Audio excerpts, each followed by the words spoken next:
Hey everybody, this is Vincent H. O'Neill, and you're listening to Legends of Tabletop. Welcome everybody. We're up to another amazing episode. We've got Vincent H. O'Neill with us tonight. How's it going, sir? Going great as always. Thank you so much for having me. Thanks for coming on. I should say, I was told to point this out, that I should say that this is the live stream for the podcast, so people know that there is a podcast associated with this if they're only catching this on YouTube. So be forewarned. If you only have a couple of minutes to kind of like dip in, this will be released as an MP3 as well. So I'll have to, I guess I should probably type something up so I can kind of like record something maybe or whatever, kind of smooth this awkward transition. That sounds like too much trouble to me. Yeah, that's an awful lot of work. I wouldn't do it. I have enough stuff that I'm doing.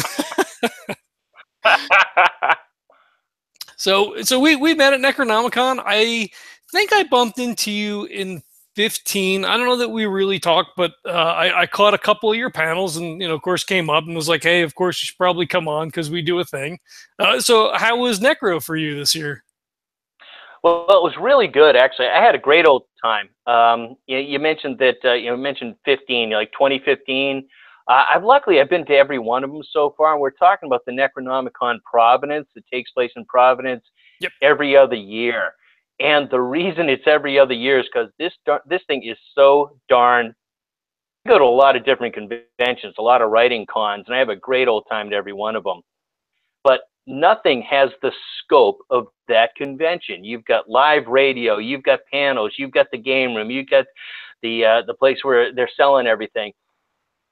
In one ballroom, they've got scholarly presentation, actually PhD level papers, and there's just something for everybody there, and that's one of the things I love about the con. So I was there 2015, 2017, and they made a mistake. They let me moderate a couple of panels this time around. Yeah. How many panels were you on? I think I caught you on 2 and recorded at least one of them. I was actually asked to moderate 2 panels, and I was just so fortunate because, when you're the moderator, I believe that the moderator should be seen and not heard. Questions. I had such a great cast, of panelists in both of my panels. One of them was horror and science fiction. All day with that one, just a lash up of horror and sci-fi. And I had such live wires, and once they start talking to each other, basically the moderator can go out for a cup of coffee and come back. Right. And they just ran with the ball. Writing non-stale mythos, so it was very Lovecraftian, but it was, there's a lot that's been done here in the field, and how do you keep it fresh, and how do you contribute something new? And again, a great cast, a wonderful group of folks. One of them was at 9:30 on Saturday morning. Oof. Ballroom, and I said, well, we're going to be we're going to have a little bit too much space here, more than we need. And I was just so happy. It's classic Necronomicon. We had something like 50 people. It was fantastic. Nice, very cool. Yeah, it was great. And of course, I bumped into you when you were walking around and talking about Legends of Tabletop to various people. Yeah, you can't get me to shut up when I'm out and about. No, I had a lot of fun talking to you. It was like we were at the Biltmore, if I remember, one of the times we talked. Mm-hmm. More being this very old, wonderful hotel in Providence, and they still have the old elevator, and it's right there in the lobby, and there's beautiful staircase coming down from the old elevator. It's a glass enclosed elevator that at one point went outside the building. It doesn't work anymore. But yeah, I remember you and I we chatted quite a bit at the bottom of the stairways there. That was one of the great things about Necronomicon, all the people you bump into. Mm-hmm. And it's nice because it's a smaller con, so you really can just sit and talk to people. It's not like going to Gen Con or something like that where there's just tens of thousands of people. It's like, hey, I've got 10 minutes, or hey, let's go grab a beer. I mean, we did the Lovecraftian thing. I mean, it was me and Vince and Leah and Pete Rawlick and Mike Davis and Ash Darrow was out with us, and it's just like a conglomeration of people. Like, oh hey, we're going down to Blake's. Oh cool, I'll meet you there. I'm gonna grab so and so, and he'll come too. Yeah, and that's exactly how it works out. And it's just some of the best times are the people that you just bump into while you're waiting for a panel to start, or you're waiting for the H.P. Lovecraft Historical Society did live performances of their Dark Adventure Radio Theater. They did a couple that I just have always loved, and it's just to watch them do that, because you can get the MP3, you can get the CD, but to have them doing it live on stage, that's where you really understand what a performance that is. Yeah, it was really good. I saw one of them. I don't remember which one it was now. Color Out of Space? No, I don't remember what they did. Anyway, I went to one of them. And it was good. Like, they had scripts in front of them and everything, but, just to have that level of, self-awareness and stuff to perform. And it was hot in there down in the garden room, and it was later in the evening. So it was already like a full day, and they're up there just tearing it up. It was really cool. I finally remembered the one that I saw. I saw Haunter of the Dark, and it's one of my favorites. And of course, they had to adapt it so it was going to be longer than a short story. Right. Where they're looking at this awful church with this terrible reputation, and you got this one character he's talking about just what all these bad things that happened there, and it's not a good idea to go in there. And then finally, one of them says, "Yeah." So we're going in, and he just says it with his eyes are huge. And I walked up to him afterwards to congratulate him just on that presentation, because the whole crowd just breaks up laughing at that point. Yeah. Because it's a classic horror motif of, here are all the reasons why we shouldn't do this. Yeah, right. It's funny. I was listening to something the other day. I don't remember. It was a podcast. It might have been the Miskatonic University podcast, if I remember correctly. And shout out to those guys. Those guys are awesome. Chad gave us a huge shout out in episode 132, 133. So absolutely, if you're not listening to them, I don't know what you're doing. I mean, if you're into Lovecraft, if you're into the gaming aspect, Call of Cthulhu, and all that stuff, you should be listening to the Miskatonic University podcast. So we'll throw that out. But I think it was Chad maybe talking about it. I think that a lot of times that, the Freddy, the Jason, the killer of a film like that is really sort of the moral compass, right? Because the kids are out drinking, having sex, and doing drugs and stuff. I never really thought about it like that. And it sounds like, wow, that's really fucked up, but I guess it's kind of true. Isn't it weird, though? It's almost like going back to some horrible ancient morality play where, hey, if you do this, the boogeyman's going to get you, so don't do it. Yeah. It was interesting. And as we were leaving, I guess on Sunday, like any good pusher, you're like, you want a free book? And I'm like, yeah, okay, I guess so. He's like, take this book, just, let me know what you think. God damn it! So I read it. So that was Glory Main, and it was one of the couple that I tore through right after Necronomicon. It was a lot of fun. It was good. The last line was just like, I guess I should have seen it coming, and it's like, God, that's so good. And I won't say what it is, of course, but it's just one of those things that as I was developing that scene. And it wasn't one of these, I've got to have a line. What's the great line? What am I going to do here? Because I personally believe that so many of the great lines just kind of happen. It's like, oh, I know exactly what he would say at that moment. And it just sets things up so well for the rest of the series as well. Because I've written the five books of the series, and they all came out with HarperCollins. It's military science fiction. Of course, you're right. I'm the pusher at places like Necronomicon. So I'm walking around with these free copies of the very first one, and I'm in the shadows. I'm like, hey, here, you want a taste? The first taste is free. Here you go. Book, and you were so gracious on Facebook to say, yep, the pusher man got me, and I read the first one, and second one.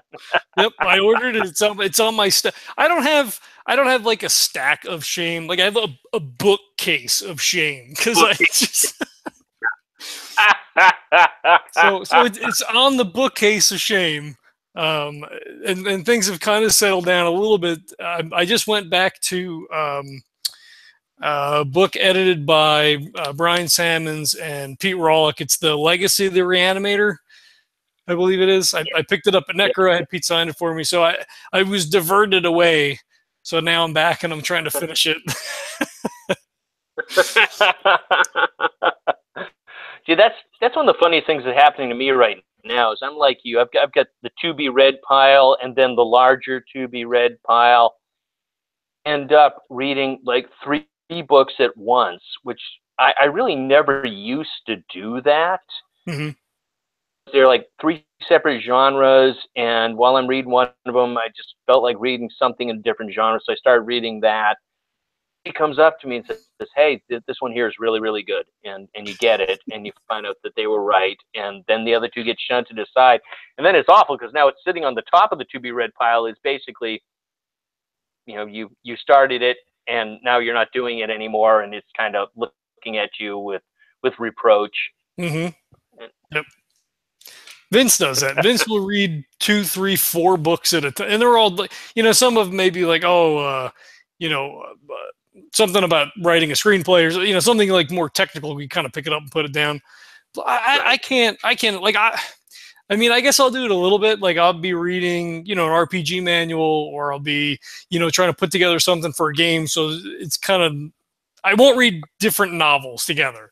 I may mix in other things like, oh shit, I have to get this thing ready. So I have to like delve into this, you know, book or manual or something. But I can't, I don't know how you guys keep anything straight.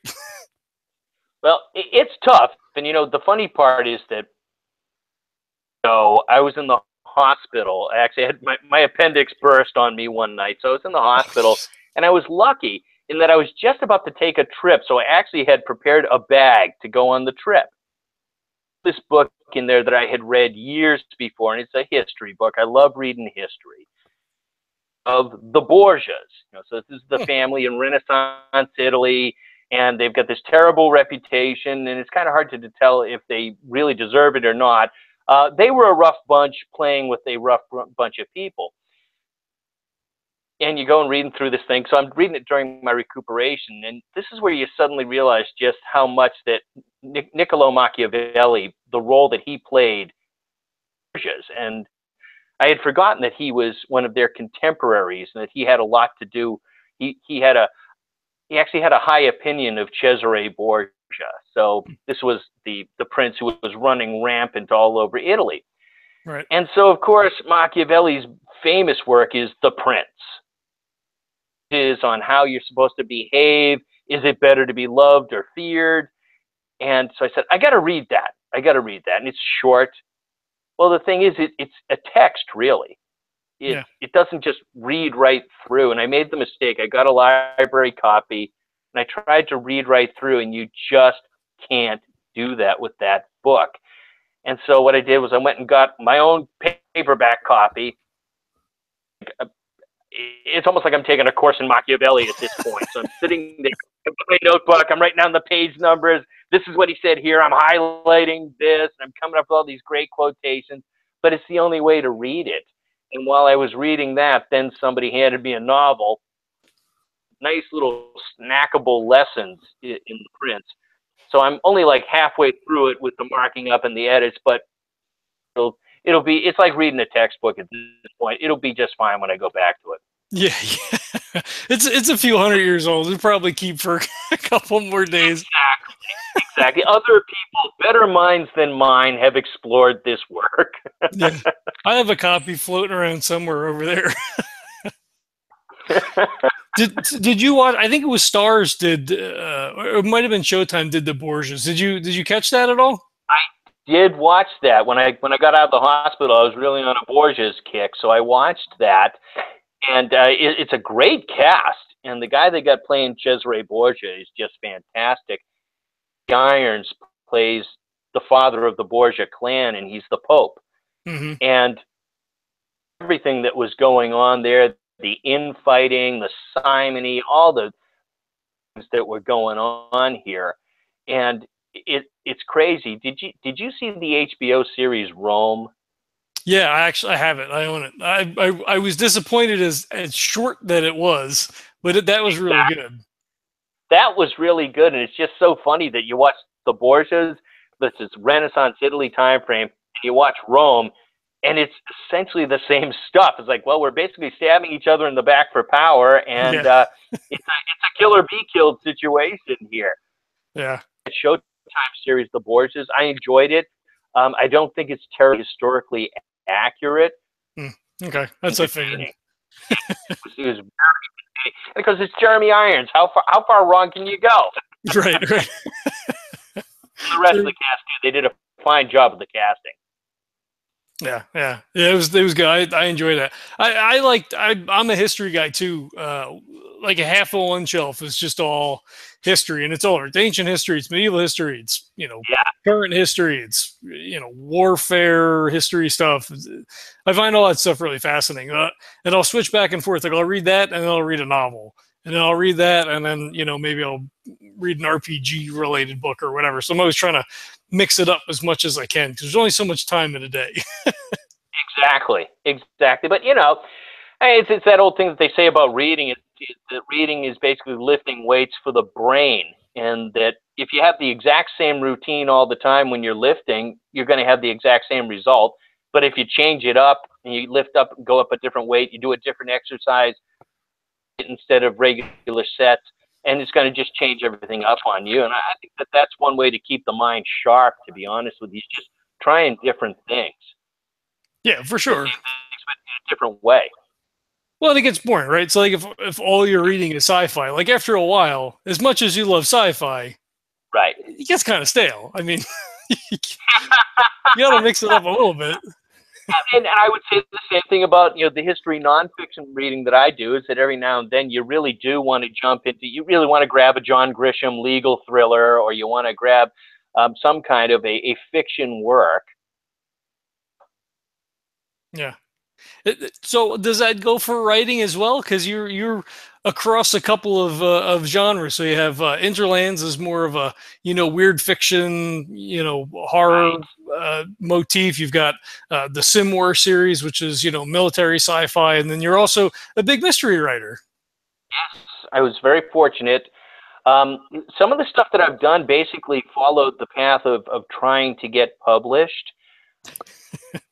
I mean, I had done everything. I've been at this a very long time, and I've got my toe in the door, and that's about as much as you can say about it. But it's such a gift to have gotten that I'm very grateful for it. But I spent many years doing the 3 sample chapters and the outline and the query letter, and wasn't getting anywhere. So I started going the contest route, and this is back in 2004, 2005. All the writers out there. St. Martin's Press has a yearly competition called the Malice Domestic First Best Traditional Mystery Competition. It's very fair. You do have to write the whole book. It is a cozy mystery category, and all that means it's more like Agatha Christie. It's not a lot of violence, not a lot of action, more brains than brawn. Right. But the whole point is that you're guaranteed to have your work looked at, because they have these wonderful judges who are volunteering their time, but they're writers and editors, and they go through this stack, because there's a lot of people who compete for this, and they pick the ones that they think should be finalists and kick them up to the editors at St. Martin's Press. And then some years they don't pick a winner, but most of the years they do. And I got lucky in 2005 and actually won the thing with my book Murder in Exile. And that was a cozy, and it was about a down on his luck computer software developer who moves to the fictitious town of Exile, Florida, after he gets this ruinous bankruptcy when his software company failed. And he goes there, and his idea is he's been saddled with such debt that he's going to just do the bare minimum. He's going to put food on the table and a roof over his head, and sooner or later his creditors are going to realize they're never going to get paid back, and he'll be able to get this thing off of him. Behind it. And so I wanted to know what can he do, and so I got the one of the things I really believe in is the Complete Idiot's Guide books. They are so great, and they will just get you as much information as you need to get started on just about anything. And one of the best ones for me was the Complete Idiot's Guide to Private Investigations. So I read this, and it's written by a private investigator. Found out about little things like, to be a private investigator, there's a lot you got to do, and frequently you got to be able to post a bond so that if you do something wrong, your client doesn't get sued. And so right in the middle of reading that, I'm like, wait a minute, but my guy is bankrupt. Post a bond, so he can't be a PI. And I was going to make him a PI. So I kept digging, and right there in the book, it talked about all the people in the industry, like the background checkers. And there's a whole group of people who just go to court and pick up court documents that are important in an investigation. There's a lot of different jobs there where you don't have to be a PI. So that's what I turned my guy into, is a fact checker. Was Murder in Exile, and that one won the competition. And there were 4 books in that series. That's how I ended up writing mystery. The funny part is, then I shifted into sci-fi for a while. Glory Maine, and at this point, God bless them, decided to go with an unagented submissions window. Agent, and you had to have a completed book, and I submitted that, and they had a lot of submissions, and it took them a couple of years to get through it, and they did. And they picked a whole bunch of books there. A lot of them have done very well. And I was fortunate that they picked Glory Maine out of that pile. And then I ended up writing all 5 of the books in that series. So Glory Maine is the first in the series, and it is completed. So that is a completed series. If anybody's interested and wants to make sure they're going to read a series, so they don't have to wait for the next one. So the 5 books are done. Funny part about writing horror is that what got me into this was reading Stephen King's book, The Shining. And I was just so impressed by the way that that guy created the Overlook Hotel and the Torrance family and that evil vibration from that building all on the printed page. I said, I really want to try and write people. And so having three in sci-fi, and I said, I never did write a horror. So Lands, it's my first female protagonist here in Providence, Rhode Island, and she's searching the local forests for a obelisk for a very long time, and people don't even think it exists anymore, but it was once worshipped colonial era cult that died at its feet. And she thinks it's out there because she came across a picture of it from the 90s in her university, Interlands. So that's kind of how it started there, going from mystery to military and to horror. And the question about, does that stretch a different way of thinking for you believe that? It's the same thing, the difference of writing full-length book stories. Because I glean them, short stories, writing short stories is a great discipline. Right. I'm gonna cut you off real quick and edit all this out. I think I lost you. You there? Super choppy right now. I don't know if it's my bad connection or if you're getting a little bit of static. I think I might have a technical problem here. Yeah, Can you see the chat?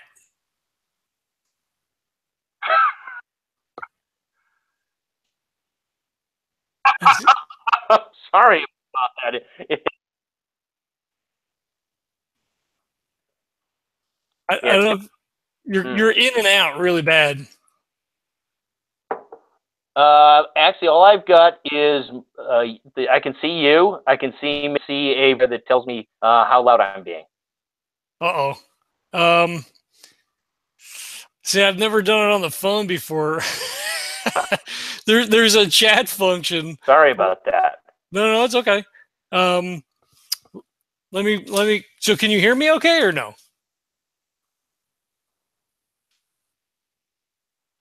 God, I see your lips moving. Hold on. Yeah, unfortunately, I'm gonna write something. I hear you just fine, and I do for me.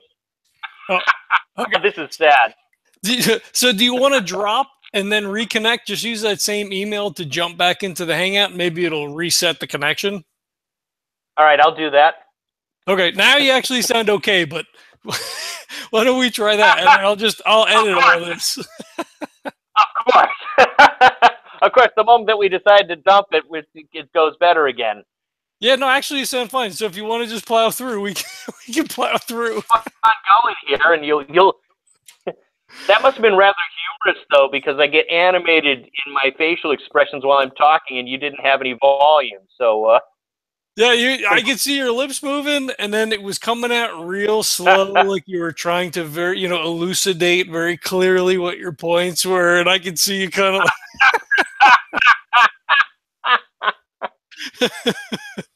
You remember the twins back in the 80s? Arnold Schwarzenegger, Danny DeVito. Yeah. Yep. The point where Schwarzenegger goes to meet him for the first time, and DeVito's in jail. So they're looking at each other through the glass. DeVito's looking at him, and Schwarzenegger doesn't understand he's supposed to use the phone. Hmm. Schwarzenegger is talking to him, and he's talking about how happy he is to see him, and that they're brothers. And Danny DeVito is just looking at him like sane. And he's pointing at the phone, and finally gets him to pick it up. So I'm sure that was kind of what was going on here. A little bit. Well, so I will jump in on what you were starting to say. We were kind of losing a little bit. So as far as writing in different genres, does your approach change? You were touching on it a little bit, but we weren't really getting it. So does your approach change? Do you prefer one over the other? Is there like just a different mindset to sit down and write in a particular frame of reference? Well, I mean, I have to admit that when it was time to write horror, I actually went online and looked at a whole bunch of the articles about how to write horror. Crazy, because I've read so much Stephen King and so many great horror stories. I said, I really don't know how to do this. And so I actually looked it up. So I spent a lot of time with the very basics of what is horror, what are you trying to do, how do you do this, how do you do it in a way that isn't every other way. But other times, like the military sci-fi, that I reread the book Armor by John Stakely. In one of the great military sci-fi novels, the battle sequences are really good. One of the things about Stakely is he just jumps right in. He just jumps right in. And so that's what I decided to do with Glory Main. So that's how it starts, that the lieutenant awoke to darkness, but was too much of a newbie to know that was wrong. Right. Yeah. Typical lieutenant. Well, speaking of someone who was a lieutenant at one point, there are things you don't know, and you need to learn fast. But luckily, that's where NCOs come in, and then they teach you, and you learn fast, and you better listen. Mm-hmm. The good ones do. So I'm sure you did. I like to think so. They told me that I did, so so there it is. There you go. So when did you said you've been writing for a long time? When did you first start writing? Well, this will make you laugh. I actually wrote my first novel in high school, so I actually finished a complete novel. It was what you'd expect of a first novel. But the funniest part about it was the late 70s and the early 80s. a lot of terrorism going on back then. And so, where you had, you get your FBI, you get your CIA. Well, I created this whole other agency, and they were basically the terrorist killers. And hunting these folks down and getting rid of them. And it was a slam bang action adventure kind of thing from that time frame. So a couple of my West Point classmates had read it while we were in school. And so when the war on terror starts, 20 years later, he says, man, if you could have got that book published. Yeah.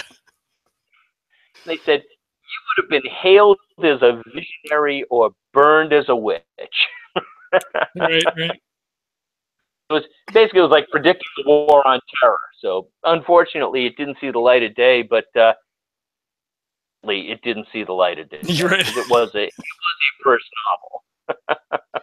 Doug Glynn had a similar story. He was like, yeah, I wrote something in high school, and I'm afraid to take it out of the attic to look at it to see, what it reads like now. That's a tough thing to think about those. I've heard some really big time authors talk about how they don't reread their own stuff at it and say, gee, here's how I'd write that now. So I've heard that about some people. So maybe it's not a good idea to go back and reread your stuff. See, I have to re-listen to the podcast, so I don't get a choice because I have to edit everything. But you're kind of stuck. Yeah, I'm sure people. I mean, I guess that's a legitimate thing, right? Like, you do it and you put it out to the ether, and it kind of goes on its way, and you don't look back. I mean, I get that mindset, I guess, to a certain extent. Like for me, and I don't write, so I mean, whatever. I don't have any skin in the game.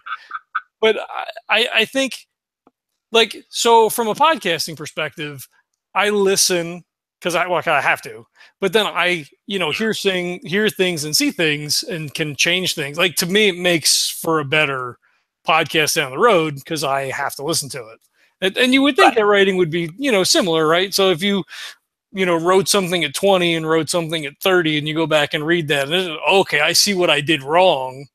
I had an idea, I wrote it, I did it, and now with more understanding and greater skill, hopefully, you go back and look at, I see the errors, and it makes you better, Yeah, and I was going to say something similar, that hopefully that the last thing you wrote was the best thing you wrote. You kind of hope that that's the case, but at the same time, it's like again, Stephen King.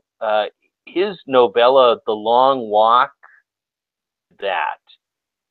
and the best things he ever wrote, and it's my understanding it's one of the first things that he wrote, and he somehow captured all the pain of walking very long distances, moving very quickly. Mm-hmm. And his description of what those competitors in that awful society, where toward the end, they're basically zombies because they've been walking nonstop for 72 hours. Right. And his description of that, because I was in the infantry. I was in the walk-in side of the Army, and right. I also did this thing called Ranger School. And the U.S. Army Ranger School is a really tough course. A lot of food deprivation, and you're carrying this big rucksack around, and you have these very nice graders who were giving you a hard time the entire way. And so when I read The Long Walk, I was like, did he get into that mindset without having experienced something like Ranger? Right. And I guess that's the sign of a really great writer. He doesn't have to just envision it and describe it. Right. But it's interesting. Well, I mean, I guess so, right? So, like you said, when you started writing for horror, you began to research, what is the essence of horror, and how do I, kind of craft, a story around that. You know, and I guess even for someone like him who's been writing forever, you know, you talk to people, you do research, you bring in, hey, let me call. I know this guy was in the army. What? Hey, tell me what it was like. You know, what was a day like for you? You know, because you know, I get a lot of people think, or maybe not. I don't know. I'm speculating. Right. You know, you just sit down and you write something, right? And then you rewrite it, you edit it or whatever. But you know, there's a lot, and I guess depending on the material, tons of research that has to go in on the front end for you to be able to put pen to paper. Well, you know, it's funny you mention that, because I go to a lot of the conferences and I like to talk to the other writers, and I ask them little things like, kind of a division is that you got the people who are into writing outlines before they write the book, and then you get the people who are, they call them pantsers, because it's basically seat of the pants writing. Is that they Mm-hmm. sit down and they write. So another group, basically they're seat of the pantsers, but once they get like half of the book written, they go back, they write the outline so they can keep it straight. Mm. Like to ask people if they write outlines or not. In my experience, it's been about 50-50. So you got a lot of people out there who actually do just sit down and write this thing, which I find very impressive. I'm more of an outliner. I'm not as big an outliner to be. The caveat about the outlining is, at a time, you've got to be cognizant of the point where the story has departed from the outline. Right. And once it departs, you've got to let it and just run with it, because that's where the creativity is taking over. Mm-hmm. Well, and you know, I've heard this before. You know, you have an outline, and you know, kind of have an idea of, you know, what a character's personality is and what they're going to do, and you know, kind of how their story's going to unfold. And then those characters are like, no, wait a minute, bub, this is what I want to do. And then the characters start to kind of take over the story and almost write their own story at that point. You know, I've had that experience, and I've also heard one very, very famous best-selling novelist got up in front of a bunch of us and poo-pooed the idea that the characters tell this individual how to write, which I thought was a bit of a buzzkill, to be honest with you. Hmm.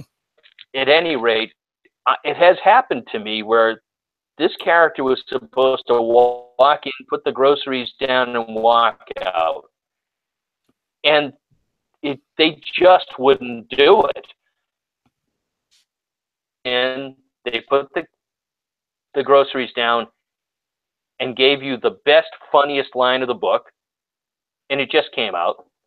Or they tripped over the piece of it, didn't know the reader. And it's just one of those things that, you know, as you mentioned, it's you got to run with it. You got to let them do it. You got to recognize that subconscious or your inspiration or where these things come from, but you just got to recognize that you got to run with it. Right. Now, you know, like in gaming, you know, when you're playing a character and you come up with a backstory and all this kind of stuff, I feel like that, you know, each one of those characters has Yeah. a little piece of yourself. You're playing some aspect of yourself, or maybe, you know, you know, obviously we're not fighters and clerics, or whatever, but you know, that, you know, sort of mindset behind it or whatever. Do you feel like writing your characters is also sort of a translation of little bits and pieces of yourself? Is every character some form of you? Yeah, that's fun. It's a fun thing to explore, because in addition to, you could make it a bit of yourself. You can also make it a better version of yourself. Yeah. For example, Tennant, who's the main character of the Sim War books, you know, he's totally from this rich family, and it's just kind of fun to try and put yourself in those shoes.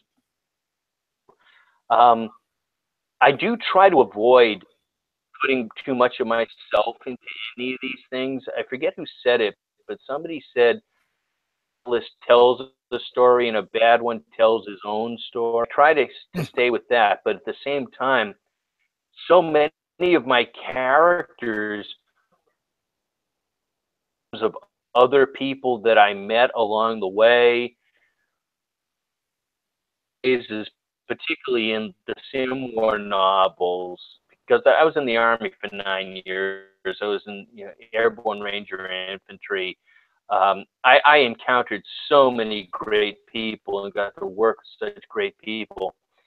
And yet there were so many funny little pieces that we used to capture that and put it into the books as well. So every now, I remember who used to say that. I know who that is. You're right. Well, I was going to ask you that, while you were writing, the Sim Wars, because you had the Ranger training, all that stuff. How many of your experience made it into the series? Whether it was guys that you were that you worked with, or just things that happened while you were stationed. Was that? I mean, I assume that was a big inspiration or a big draw pool that you could draw from as you were writing. Oh, unquestionably. Now, I mean, I want to start off with the fact that I never actually went to the war. I was like 9 years active duty and never went to the war. So I like to point that out because we have so many wonderful people arms way wearing the uniform, and I like to point that out. And also, it kind of helps with my writing chops because I am actually imagining every bit of this. It's all complete fiction. I'm just making it up. So I do take credit for that.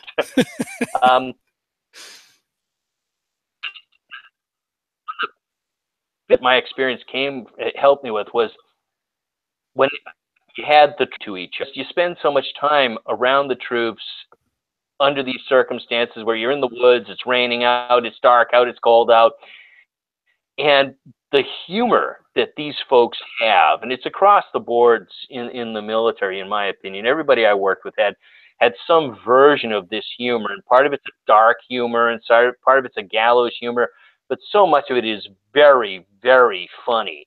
And that was one of the things I tried to capture and pull into those characters. A point in the second book, and I'm not giving anything away, but it's that they have an emergency. Divert this one unit that was about to be sent to a planet that's all jungle. Issued jungle fatigues so quickly that they didn't get the chance to change their uniforms. And so they end up on a planet where it doesn't work very well. And they encounter this engineer officer who's out there near the front line, who is surveying the area. And he's talking to them and suddenly realizes, because their uniforms are dirty now, he didn't realize that they were wearing completely wrong camouflage. and he looks at them and he goes, "Oh my God, they brought you from some jungle planet? I knew we were screwed, but I didn't know how badly we were screwed." The funny part about that is that's actually an homage to my dad's World War II experience. Division was in Fort Lewis, Washington, so they're in the Northwest. They were going to be sent to fight in the Pacific, and the Battle of the Bulge occurred in Europe. And it was such a surprise and such a shock. They actually took that whole division from Fort Lewis, Washington, put them on the trains across America to New Jersey. They put them on the ships and sent them across the Atlantic. So this group that was supposed to fight in the Pacific ends up in Europe, fighting at the end of the war in Europe. And they had changed out some of their gear for island fighting.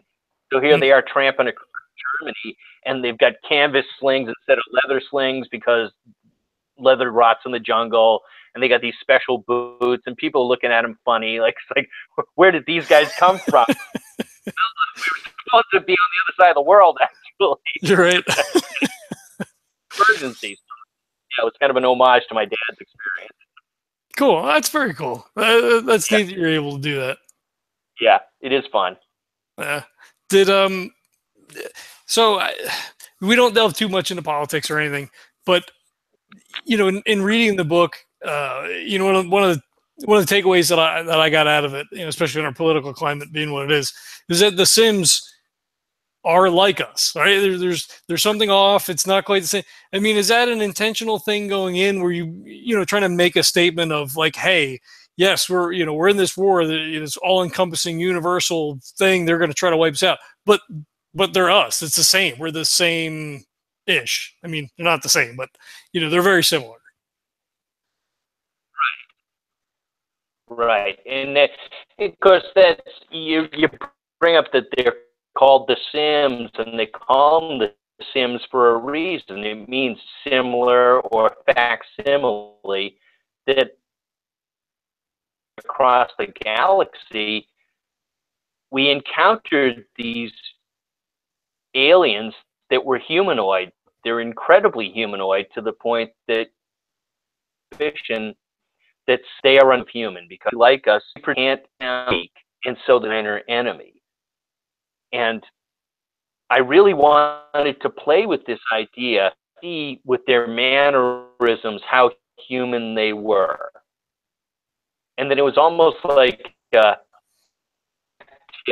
Ellen Ripley in the Alien series, where at one point she's talking to the horrible corporate people, and she says about the aliens that I can say, I don't see them messing each other over for a percentage. Mm-hmm. And that's definitely a theme in the books, is that there are things in the enemy that even though we can't talk to them and about the book Respect, because they show loyalty to each other. And as you know from the first book, in the Human Defense Force, loyalty is it's a commodity that's hard to come by. Yeah. Unfortunately, I guess that's too true. I mean, it is what it is, I guess, right? Without getting too far afield.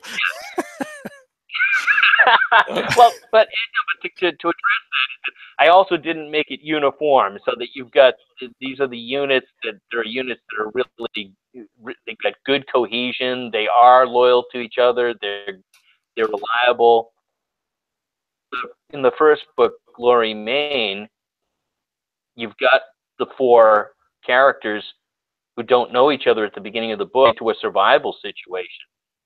Learn how to get along, and they don't get along at first.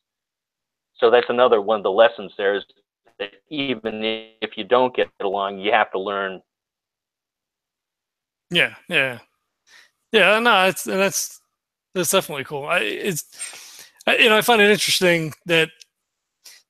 So let's spin this out, since we're on this tick already. With things that are going on in Hollywood and whatever, with all these allegations of all these guys groping and doing all these sorts of things. And maybe this isn't fair to ask this question. I don't want to put you on the spot. But we have a touchstone in this in our little community with Lovecraft and his racism and stuff, and we've discussed that before. Is it fair to separate someone from their art? Can you enjoy the art and separate, this is a horrible human being for whatever reason, but damn, this story is good. Like, is there a blurry line? Like, we're kind of on this tack, so I figure I'd just go this way. No, I understand what you're talking about. It's like, is life either or of gray? Obviously, when we're talking about the scandals that are happening right now, so far out of bounds, and they're just so wrong what they were doing, that I think everybody can agree that was just plain wrong. Right. But to come back to the fact that history, I think this is one of the big advantages to reading history.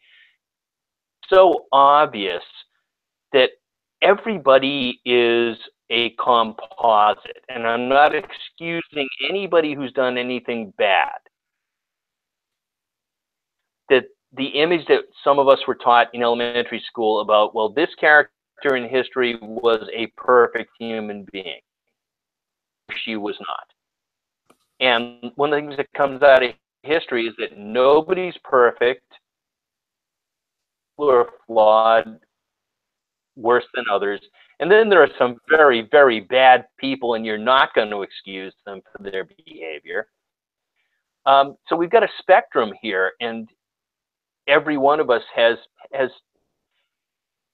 keep on talking to each other. We're going to be all right. Like in my Sim War books, they have say, and how planets from the war zone. Sometimes happen, and it's important for us.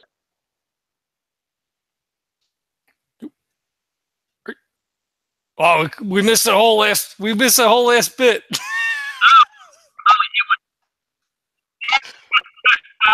No, I'm just rambling. All right. Let's steer the ship back into. All right. Maybe that you and I aren't equipped to have. Right. You had mentioned earlier in Interlands you'd done your first female character, Angie Morse. How much pressure did you put on yourself? How much external pressure was there for you to be able to get that right? You know, to as a middle-aged white guy to be able to do that character justice. Right. The beauty of it is I didn't feel any external pressure. I have a whole group of beta readers, and they're tough. I mean, they will not just tell me, "Oh man, what you wrote was beautiful." Right. This doesn't do it. You know, you missed. So I didn't feel any pressure in that regard, but I did want to show it to a predominantly the female members of my beta audience to make sure that I wasn't just so completely out of bounds, so completely wrong that it was embarrassing. And it was never a case of, "Oh, you nailed it. You did it just fine." But it was, I thought I had done well when it was this main character as a male. And I thought that was a compliment. And it was at least that they identified Angie as being a female main character. And, you know, people identify with her. She's tough. She's strong. She's striving for something. And a lot of people think that she's wasting her time. Those are things that a lot of us, no matter what your gender, a lot of us encounter in this world. And people, you know, telling you that you're wasting your time. And she just knows the thing is out there, and she is going to find it. And she's really going to put in the time to that, well, that toughness and that commitment that she puts into it. Mm-hmm. Now, was it so? Since it's a Lovecraftian style book, was it important for you to make the protagonist a female because of the long history of, you know, especially with Lovecraft himself, we have white male protagonists. So it was that a thought going into it, or was it just that the story sort of, you know, maybe lent itself or had more of a feel for a female lead? You know, it was a very funny decision there, and I can't honestly say if I felt that it felt better to make it as a female protagonist.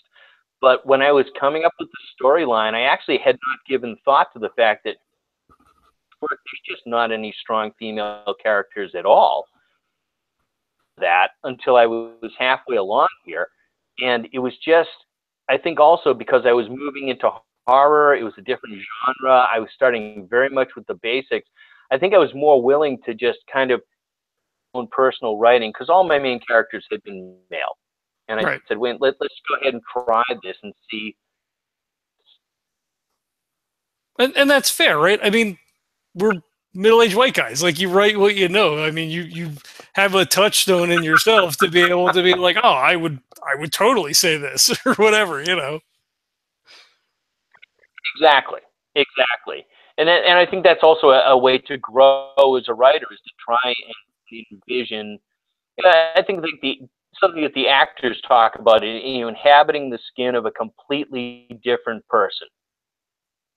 Said than done. I'm not sure that I'm any good at it, but I do know that I've written characters that people seem to relate to, and they enjoy them, and they enjoy the adventure with them. Right. Okay. So staying on weird fiction a little bit. Shit, I just lost my question. Damn it. Oh, there's gonna be so much editing. So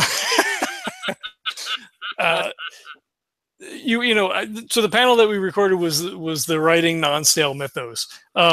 Have we moved past, you know, we need to have tentacles to have a Lovecraftian story at this point? I mean, are we, you know, more of a I can't think of the word that I want to use.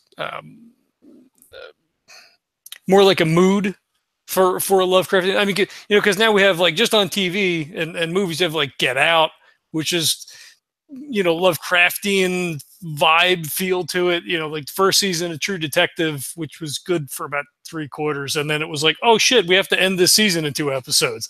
Come on, guys! Like, so are we moving, more into like themes of like weirdness than monsters and?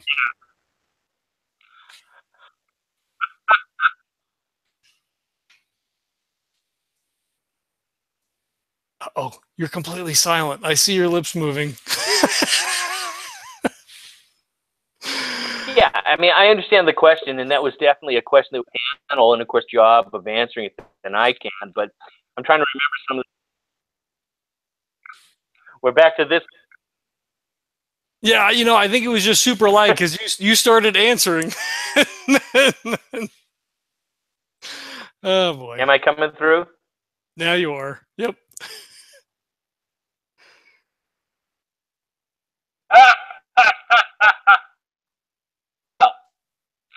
But to come back to the. I mean, now. You're still in and out a little bit. Come back to the question here. Okay. Yeah, one of the things that the panelists mentioned was that niche of just throwing tentacles into a story and then calling it Lovecraft. How's that? Is that any better? Yeah. So you had said, throwing tentacles in it. Yes. Thumbs up. I'll give you a thumbs up. We're experiencing lag. Yeah. So throwing tentacles.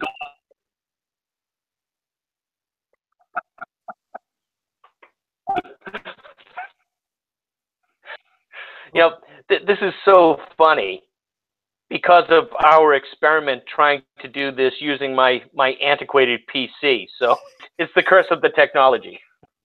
I guess that's what we'll chalk it up to. But you sound okay now, so if you want to continue. Yeah.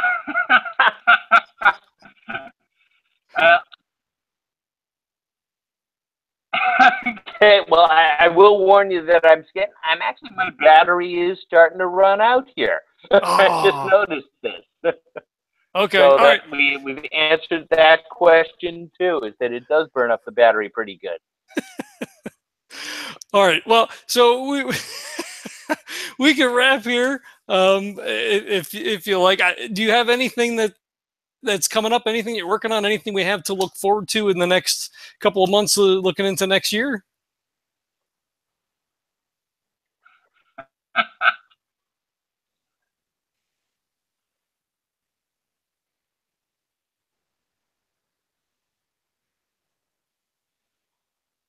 Maybe. Actually, I did get lucky in that short story adapted by Lovecraftiana magazine, and it is a takeoff on Pickman's model.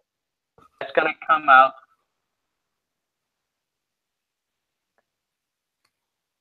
Oh no!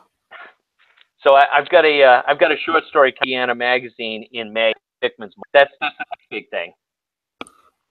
Okay, that's cool. Yeah, so that's the next big thing. All right. I don't want to cut you short, but if your batteries they may be contributing to our lag. Yeah, I think that might be it. Yeah. Yeah. So we can definitely do this again because I'm having a great time and I feel bad for kind of like I feel like we're cutting short a little bit, but I want to thank you for coming on. Thank you for your service, which I probably should have did at the top, but we'll do it at the bottom. Works no matter what, it works. Right. There's links in the show notes for. Can't thank you enough for inviting me. Yeah, no, absolutely. We'll have to make sure your phone is fully charged next time, and it's a comedy of errors. Right. Maybe I won't edit. Maybe I'll just leave all this stuff in.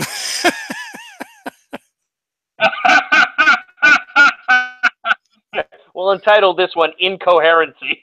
Right. but definitely thanks for coming on. I appreciate it. It was cool to get a chance to hang out with you at Necronomicon, and I'm looking forward to 2019. We'll definitely have to go out and grab a beer, because we did not do that while we were there. So first round's on me. All right, sounds good. Awesome. All right, thank you, sir. Thank you, sir. Bye-bye. All right, we'll see you. All right, I want to thank everybody for checking this out. Don't forget to hit the like, the subscribe. If you could leave us a rating or a review on iTunes or whatever your podcatcher of choice is, that's infinitely helpful. If you enjoyed our chat with Vincent and you've read his books before, also reviews on Amazon and things like that for our content creators, our authors and game designers and all that stuff, that goes miles and miles to getting them higher up in the algorithm. So do all the likes and subscribes for everybody that you see on the show. That goes definitely a long way.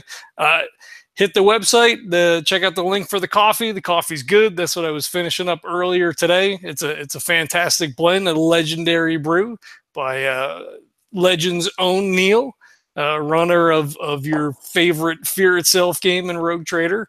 But thanks everybody for checking us out, and we'll catch you next time.